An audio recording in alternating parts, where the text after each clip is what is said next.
Bayaran niyo po sa pagkakataon ito. Ngayong ika-20, ika-20 ng Marso, taong 2013, dito sa lungsod ng Malolos, lalawigan ng Bulacan. Sa harapan ng inyong mga mahal sa buhay, sa harapan ng inyong ginungan at sa harap ko mula sa pamahalaan ng lungsod ng Malolos. Arnulfo, Iselda, mangyari po sanang gawin ng aming lahat dito na saksi at testigo na tunay nga ng pagparito nyo sa aking harapan ay kusa sa inyong kalooban, buong laya, walang anuman o sino mang humahad lang sa inyo. Kaya sa pagkakataon ito, tatanungin po kita, Arnulfo, mangyari po sana ang inyong magiging sagot ay magiging bahagi po ng kontrata ng kasal na inyong pinapasukan. Tatanungin po kita, naparito ka po ba sa aking harapan ng kusa sa iyong kalooban, buong laya, walang anuman o sino mang umahad lang sa iyo? Opo.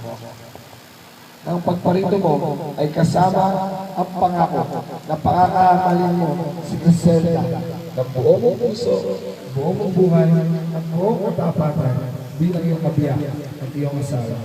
Opo. Nakasama rin sa pangako na magsasama kayo bilang magkabiyak sa hirap at ginawa, sa dusa at saya. Opo. Griselda, ito naman po ang aking tatanungin. Sobrang excited at pusong tuloy doon sa activity.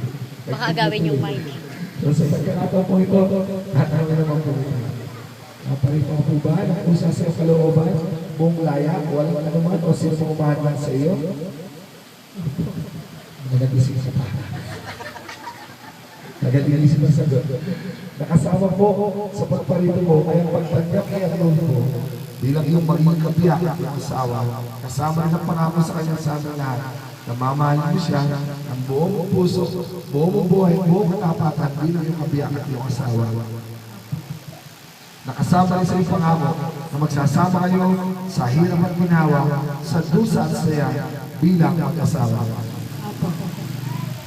Mga mahal sa buhay, mga ninong at ninang, mga kasama ko sa pamahalaan ng lungsod ng Malolos, tayo pong lahat ay naging saksi at testigo na tunay nga po na si Arnulfo at si Griselda ay naparito po sa aking harapan ng kusa sa kanilang kalooban, buong laya, walang anuman o sino pa mang umahad lang sa kanila.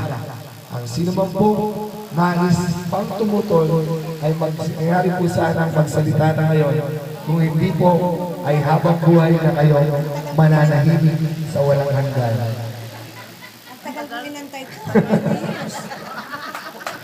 Kung wala na po ay tutuloy na po muli natin ito. Sa pagkakataon po ito ay mangyari po sana ilabas nila ang simbolo ng iyong kasal ay inyong mga sisi. Hawakan niyo muna po para sa aking singsing na yan. Yung po singsing niya, kahit saan po gawa yan, kahit ano po, isa lang naman po mahalaga dyan, yung sinisimbolo niya. Tingnan niyo po yung tsura